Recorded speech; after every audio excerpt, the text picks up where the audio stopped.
Hey folks, it's Don from Elastic Strength, and this video is about X3 squat variations. We're going to start with the front squat. So you set up the band underneath the X3 platform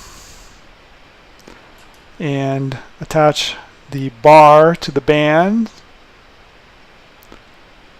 Make sure that the tension is even on right and left sides. Squat down, get the bar onto the shoulders in the front squat position, hold the arms up and out to keep the bar in place. When you stand up, do not lock the knees. Slowly squat down into the deep position. This is where your leverage is less advantageous, but the stress on the muscles is high. Go slowly through the bottom range of motion. Again, when you reach the top, do not lock out the knees. Squat slowly to the bottom. Pause a little bit at the parallel position, which is the most difficult position. You're loading the muscle with taking advantage of the low leverage at the bottom where the moment arm is maximized. Stand up, do not lock out, continue. Do not rest at the top either. Squat to the bottom. Again, slowly out of the bottom, pausing briefly at the parallel position, which is the most difficult position. If you do it this way, you'll find that your legs are shaking after about 5 or 6 repetitions. You'll be having trouble standing up. No locking out again. Squat down. Again.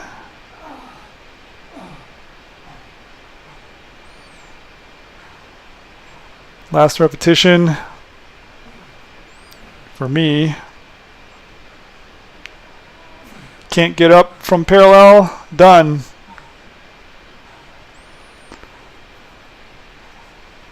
The safest and most comfortable way to do front squats with bands, the X3 bar. Now we're going to do the X3 split squat. So to do the split squat, I use this platform. It's two 2-foot long 2x4s with 6 1-foot long 2x4s screwed to the 2-foot long 2x4s, creating a platform that is about 10 centimeters or 4 inches high. I put the X3 platform on top. The band goes under the X3 platform as usual, standard. Get the bar on the shoulders as with the front squat and do the split squat. The platform makes it difficult, if not impossible, to lock out at the top. You're keeping the ball of your trailing leg on the floor on the furniture slider. You can't really lock out the knee at the top, which keeps the tension on the muscles, bringing them to exhaustion more quickly.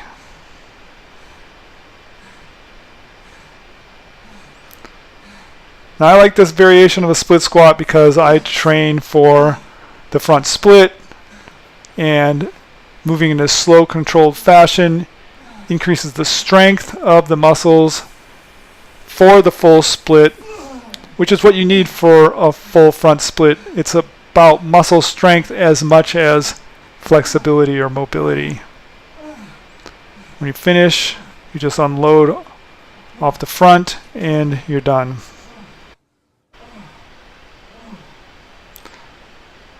Let's do the X3 full heel squat. Alright, so band is set up as usual.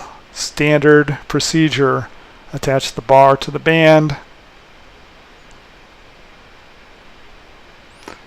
standing on the platform with your balls of your feet over the band, so not all the way forward. Your heel will be off the platform a little bit at the back.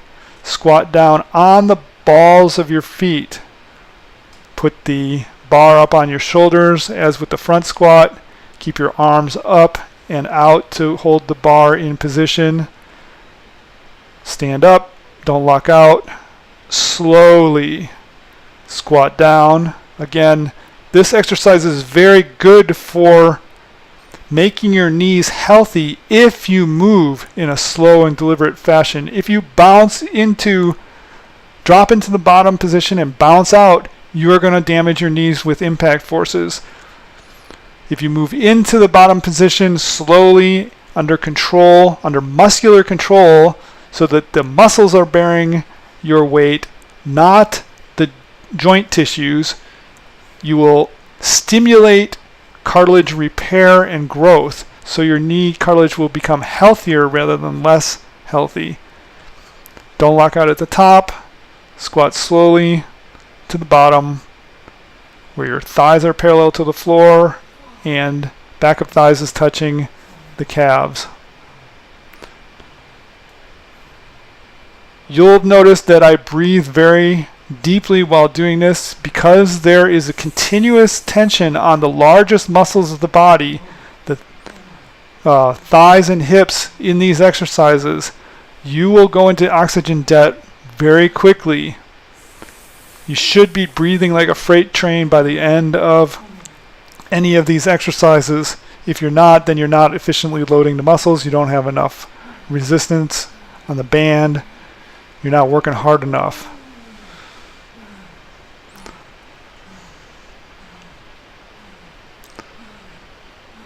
Last repetition. I won't be able to rise from the bottom. Attempt. Can't get up. I'm done. Unload to the front. That's the full heel squat with the X3 bar.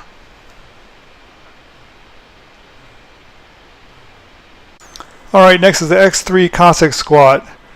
For this, you do not use the platform. Step out to the side. You do want to be wearing shoes when doing this, otherwise it's uncomfortable on your feet. So you step out to the side, put the band under one foot, stretch the band out as you squat wide into the horse stance position, put the band under the other foot, then attach the bar to the band and rack the bar on the shoulders as in the front squat or the heel squat. And then you're ready to do Cossack squats with the X3 bar. Move slowly in a slow, controlled fashion. You don't want to tear a groin by dropping to the bottom and trying to bounce out of the bottom. Use muscular force to move out of the bottom and use muscular force to break your descent into the bottom.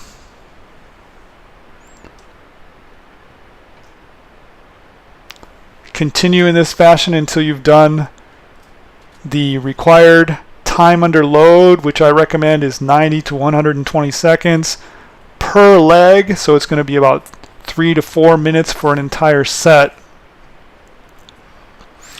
For me, that's around 20 repetitions at the speed demonstrated in this video. So that's the X3 Cossack squat. Now for the X3 deadlift. If you're less than 6 feet tall, I recommend that you adjust the band length using the method that is in the video linked in the upper right hand corner in order to get a greater effective range of motion while doing the deadlift. So you set up the bar with the bands using that strap method that reduces the length of the bands. Keep your back flat, head in a neutral position, and pull on the bar just as if you were doing a conventional deadlift. Back is in a neutral position. Go down only as far as there's still tension on the bands. and stand up again. Use a slow controlled motion. In my case, due to my limb length, it takes about 10 seconds roughly to do a repetition, and I aim for around 12 repetitions, 9 to 12 repetitions generally. So it's 90 to 120 seconds of time under load. So that's the X3 deadlift. Now the X3 rise on toes. It's not a squat, but it's a leg exercise. So I put an 18-inch long 2x4 on top of the platform right above the groove through which you have the band. This is different from the company standard practice. Just to give a little bit more range of motion. The band placement is the same for all of their X3 deadlift and the standard practice for the calf raises or the bent over row. Just the only difference is that I put that 2x4 on top of the platform right over the groove where the bands travel. That gives you a little bit more range of motion, which I prefer. And I move very slowly, rise up, pause for 1 to 2 seconds at the top. And these are very, very intense. I think it's maybe the most intense calf raise exercise I have ever done. The variable resistance with the increasing resistance as the band stretches really puts an incredible load on the calves. And my calves have really started improving since using the band resistance. I have not very good calf genetics, but I am actually starting to see calf development that I've never had before using conventional weights as resistance. And just as with squatting, this is going to cause an oxygen debt if you're doing it properly. Go till you cannot rise up from the floor, and then you're done. So that's the X3 rise on toes with the extra board.